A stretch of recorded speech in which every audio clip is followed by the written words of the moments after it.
السلام عليكم. وصفة الكاستيل بذوق النسكافيه اقتصادي ناجحة 100%، سهلة مهلة أي وحدة تقدر تديرها. نأخذ 5 بياض البيض مع رشة ملح، كأس سكر عادي مع ملعقة قهوة فاني، نص كاس فرينة، كأس كاوكاو محمر ومرحي بقشوره. أول حاجة نطلع بياض البيض ثم نزيد السكر تدريجيا حتى يصبح القوام كما لاميغانك، ثقيل ومتماسك كما هو موضح في الفيديو كما راكم تشوفوا قدامكم، حتى يصبح القوام بهذا الشكل. شوفوا بهذا الشكل. نغربلو فوقها الفرينة ونضيف الكاوكاو ونحرك من فوق للأعلى بلا ما نهبط بياض البيض حتى الحصول على خليط متجانس بهذا الشكل.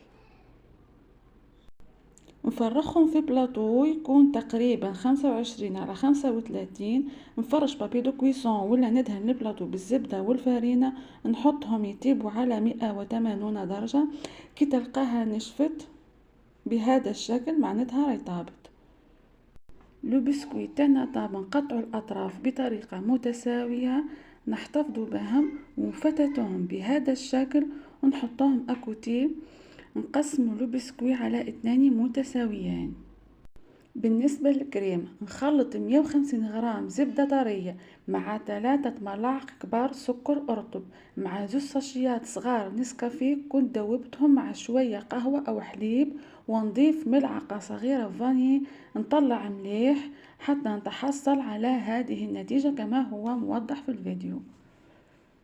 ندير الطبقة الأولى، نحط الكريمة، نحاول نديرها بطريقة متساوية، ما نكترش كريمة الزبدة باه ما تجيش تسطع.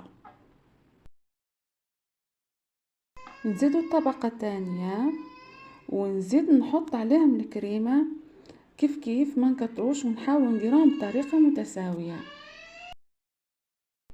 والحواف اللي كنت فتتهم قبل نرشهم من فوق، ونزيد في الأخير رشة سكر غلاس.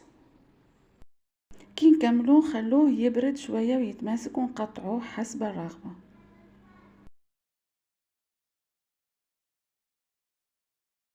نتحصلوا على هذه النتيجة كاستيل بنة خرافية.